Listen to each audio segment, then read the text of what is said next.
what is going to be the future of learning? I do have a plan, but in order for me to tell you what that plan is, I need to tell you a little story which kind of sets the stage. I tried to look at where did the kind of learning we do in schools, where did it come from? And you can look far back into the past, but if you look at present-day schooling the way it is, it's quite easy to figure out where it came from. It came from about 300 years ago. And it came from the last and the biggest of the empires on this planet. Imagine trying to run the show, trying to run the entire planet without computers, without telephones, with data handwritten on pieces of paper and traveling by ships. But the Victorians actually did it. What they did was amazing. They created a global computer made up of people. It's still with us today. It's called the bureaucratic administrative machine. In order to have that machine running, you need lots and lots of people. They made another machine to produce those people, the school. The schools would produce the people who would then become parts of the bureaucratic administrative machine. They must be identical to each other. They must know three things. They must have good handwriting, because the data is handwritten. They must be able to read, and they must be able to do multiplication, division, addition, and subtraction in their head. They must be so identical that you could pick one up from New Zealand and ship them to Canada, and he would be instantly functional. The Victorians were great engineers. They engineered a system that was so robust that is still with us today, continuously producing identical people for a machine that no longer exists. The empire's gone. So what are we doing with that design that produces these identical people? And what are we going to do next, if we ever are going to do anything else with it? So that's a pretty strong comment there. I said schools as we know them now, they're obsolete. I'm not saying they're broken. It's quite fashionable to say that the education system is broken. It's not broken. It's wonderfully constructed. It's just that we don't need it anymore. It's outdated. What's the kind of jobs that we have today? Well, the clerks are the computers. They're there in thousands in every office. And you have people who guide those computers to do their clerical jobs. Those people don't need to be able to write beautifully by hand. They don't need to be able to multiply numbers in their heads. They do need to be able to read. In fact, they need to be able to read discerningly. Well, that's today. But we don't even know what the jobs of the future are going to look like. We know that people will work from wherever they want, whenever they want, in whatever way they want. How is present-day schooling going to prepare them for that world? Well, I bumped into this whole thing completely by accident. I used to teach people how to write computer programs in New Delhi 14 years ago. And right next to where I used to work, there was a slum. And I used to think, how on earth are those kids ever going to learn to write computer programs? Or should they not? At the same time, we also had lots of parents, rich people, who had computers, and who used to tell me, my son, I think he's gifted, because he does wonderful things with computers. And my daughter, oh, surely she's extra intelligent, and so on. So I suddenly figured that how come all the rich people are having these extraordinarily gifted children? What did the poor do wrong? I made a hole in the boundary wall of the slum next to my office, and I stuck a computer inside it just to see what would happen if I gave a computer to children who never would have one, didn't know any English, didn't know what the internet was. The children came running in. It was 3 feet off the ground, and they said, "What is this?" And I said, "Yeah, but it's, I don't know." So they said, "Why have you put it there?" I said, "Just like that." And they said, "Can we touch it?" I said, "If you wish to." And I went away. About 8 hours later, we found them browsing and teaching each other how to browse. So I said, "But that's impossible. Because, how is it possible? They don't know anything." My colleagues said, "No, it's a simple solution. One of your students must have been passing by, showed them how to use the mouse." So I said, "Yeah, that's possible." So I repeated the experiment. I went 300 miles out of Delhi into a really remote village where the chances of a passing software development engineer was very little. I repeated the experiment there. There was no place to stay, so I stuck my computer in, I went away, came back after a couple of months, found kids playing games on it. When they saw me, they said, "We want a faster processor and a better mouse." So I said, "How on earth do you know all this?" And they said something very interesting to me. In an irritated voice, they said, "You've given us a machine that works only in English, so we had to teach ourselves English in order to use it." That's the first time as a teacher that I heard the word "teach ourselves" said so casually. Here's a short glimpse from those years. That's the first day at the Hole in the Wall. On your right is an 8-year-old. To his left is his student. She is 6, and he's teaching her how to browse. Then on to the, other parts of the country. I repeated this over and over again, getting exactly the same results everywhere.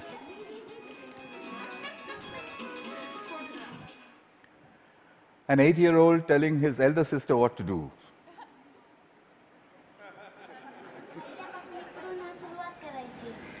And finally, a girl explaining in Marathi what it is, and said, "There's a processor inside." So I started publishing. I published everywhere. I wrote down and measured everything, and I said, in 9 months, a group of children left alone with a computer in any language would reach the same standard as an office secretary in the West. I'd seen it happen over and over and over again. But I was curious to know what else would they do if they could do this much. I started experimenting with other subjects. Among them, for example, pronunciation. There's one community of children in southern India whose English pronunciation was really bad. And they needed good pronunciation because that would improve their jobs. I gave them a speech-to-text engine in a computer. And I said, "Keep talking into it until it types what you say." Okay. They did that, and watched a little bit of this. Nice to meet you. Nice to meet you. The reason I end it with that, the face of this young lady over there is because I suspect many of you know her. She's now joined a call center in Hyderabad and may have tortured you about your credit card bills. in a very clear English accent. So then people said, "Well, how far will it go? Where does it stop?" I decided I would destroy my own argument by creating an absurd proposition. I made a hypothesis, a ridiculous hypothesis. Tamil is a South Indian language, and I said, can Tamil-speaking children in a South Indian village learn the biotechnology of DNA replication in English from a street-side computer? And I said, I'll measure them, they'll get a 0. I'll spend a couple of months, I'll leave it for a couple of months, I'll go back, they'll get another 0. I'll go back to the lab and say, we need teachers. I found a village, it was called Kali Kuppam in southern India. I put in hole-in-the-wall computers there, downloaded all kinds of stuff from the internet about DNA replication, most of which I didn't understand. The children came rushing and said, what's all this? So I said, it's very topical, very important. It's all in English. So they said, how can we understand such big English words and diagrams and chemistry? So by now, I had developed a new pedagogical method, so I applied that. I said, I haven't the foggiest idea. and anyway, I'm going away. So I left them for a couple of months. They had got a 0. I gave them a test. I came back after 2 months, and the children trooped in and said, we've understood nothing. So I said, well, I mean, what did I expect? So I said, okay, but how long did it take you before you decided that you can't understand anything? So they said, we haven't given up. We look at it every single day. So I said, what? You don't understand these screens, and you keep staring at it for 2 months. What for? So a little girl, who you'll see just now, she raised her hand, and she says to me in broken Tamil and English, she said, well, apart from the fact that improper replication of the DNA molecule causes disease, we haven't understood anything else.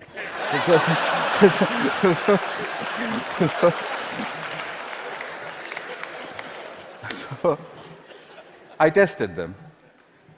I got an educational impossibility, 0 to 30% in 2 months in the tropical heat with a computer under the tree in a language that they didn't know, doing something that's a decade ahead of their time. Absurd. But I had to follow the Victorian norm. 30% is a fail. How do I get them to pass? I have to get them 20 more marks. I couldn't find a teacher. What I did find was a friend that they had, a 22-year-old girl who was an accountant, and she played with them all the time. So I asked this girl, can you help them? So she says, absolutely not. I didn't have science in school. I have no idea what they're doing under that tree all day long. I can't help you. I said, I'll tell you what, use the method of the grandmother. So she says, what's that? I said, stand behind them. Whenever they do anything, you just say, well, wow, I mean, how did you do that? What's the next page? Gosh, when I was your age, I could have never done that. I mean, you know what grannies do. So she did that for 2 more months. The scores jumped to 50%. Kalikuppam had caught up with my control school in New Delhi, a rich private school with a trained biotechnology teacher. When I saw that graph, I knew there is a way to level the playing field. Here's Kalikuppam. Neuron cell death and communication. Neuron. I got the camera angle wrong in that one is just amateur stuff, but what she was saying, as you could make out, was about neurons, but her hands were like that, and she was saying neurons communicate at 12. So what are jobs going to be like? Well, we know what they're like today. What's learning going to be like? We know what it's like today, children poring over with their mobile phones on the one hand, and then reluctantly going to school to pick up their books with the other hand. What will it be tomorrow? Could it be that we don't need to go to school at all? Could it be that at the point in time when you need to know something, you can find out in 2 minutes? Could it be a devastating question, a question that was framed for me by Nicholas Negroponte? Could it be that we are heading towards, or maybe in, a future when knowing is obsolete? But that's terrible. We are Homo sapiens. Knowing, that's what distinguishes us from the apes. But look at it this way. It took nature 100 million years to make the ape stand up and become Homo sapiens. It took us only 10,000 to make knowing obsolete. What an achievement that is. But we have to integrate that into our own future. Encouragement seems to be the key. If you look at Kuppam, if you look at all of the experiments that I did, it was simply saying, wow, saluting learning. There is evidence from neuroscience. The reptilian part of our brain, which sits in the center of our brain, when it's threatened, it shuts down everything else. It shuts down the prefrontal cortex, the parts which learn. It shuts all of that down. Punishment and examinations are seen as threats. We take our children, we make them shut their brains down, and then we say, perform. Why did they create a system like that? Because it was needed. There was an age, in the age of empires, when you needed those people who can survive under threat. When you're standing in a trench all alone, if you could have survived, you're okay, you passed. If you didn't, you failed. But the age of empires is gone. What happens to creativity in our age? We need to shift that balance back from threat to pleasure. I came back to England looking for British grandmothers.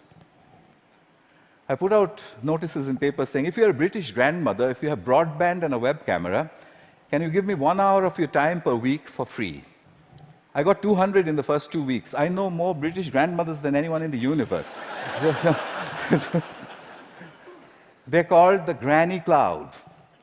The granny cloud sits on the internet. If there's a child in trouble, we beam a gran. She goes on over Skype and she sorts things out. I've seen them do it from a village called Diggles in northwestern England, deep inside a village in Tamil Nadu, India, 6,000 miles away. She does it with only one age-old gesture. Okay. Watch this. You can't catch me.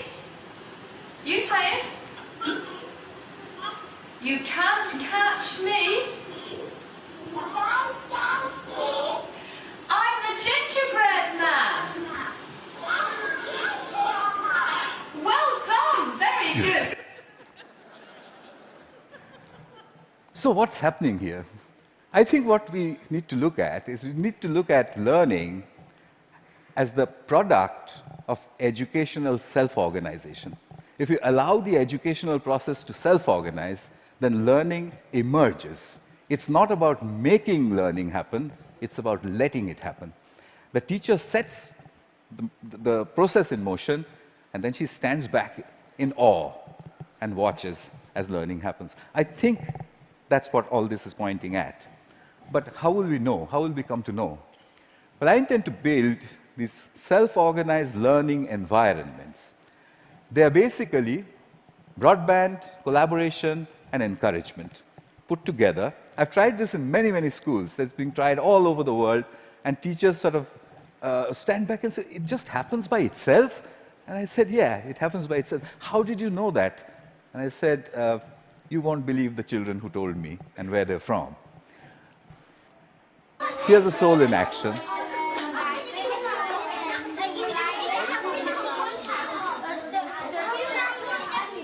This one is in England.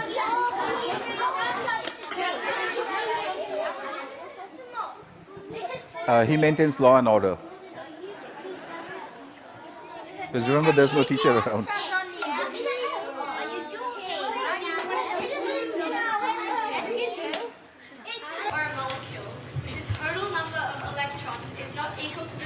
Australia. Giving it a net positive or negative electrical charge. The net charge on an ion is equal to the number of protons in the ion minus the number of electrons. A decade ahead of her time.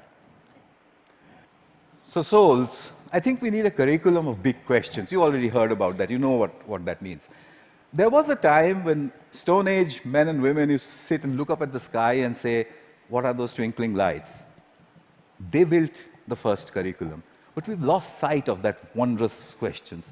We've brought it down to the tangent of an angle. But that's not sexy enough. The way you would put it to a 9-year-old is to say, if a meteorite was coming to hit the Earth, how would you figure out if it was going to or not? And if he says, well, what? How? You say there's a magic word, it's called the tangent of an angle, and leave him alone. He'll figure it out. So here are a couple of images from souls. I've tried incredible questions. When did the world begin? How will it end? To 9-year-olds. This one's about what happens to the air we breathe. This is done by children without the help of any teacher. The teacher only raises the question and then stands back and admires the answer. So, what's my wish? My wish is that we design the future of learning. We don't want to be spare parts for a great human computer, do we?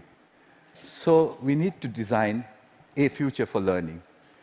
And I've got to get this wording exactly right, because, it's very important. My wish is to help design a future of learning by supporting children all over the world to tap into their wonder and their ability to work together, help me build this school. It will be called the School in the Cloud.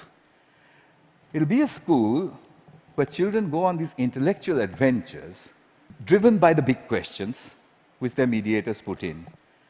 The way I want to do this is to build a facility where I can study this.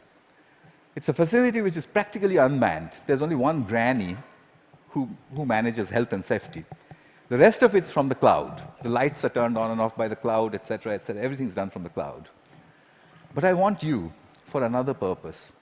You can do self-organized learning environments at home, in the school, outside of school, in clubs. It's very easy to do. There's a great document produced by TED which tells you how to do it. If you would please do it across all 5 continents and send me the data, then I'll put it all together, move it into the School of Clouds, and create the future of learning. That's my wish. And just one last thing, I'll take you to the top of the Himalayas. At 12,000 feet, where the air is thin, I once built 2 hole-in-the-wall computers. And the children flocked there. There was this little girl who was following me around. And I said to her, you know, I want to give a computer to everybody, every child. I don't know, what should I do? And I was trying to take a picture of her, you know, quietly. She suddenly raised her hand like this and said to me, "Get on with it."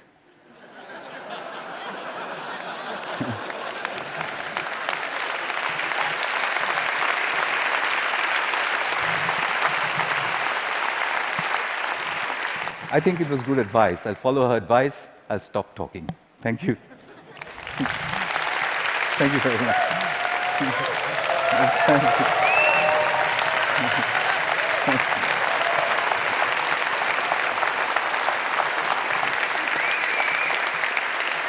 Thank you very much. Wow.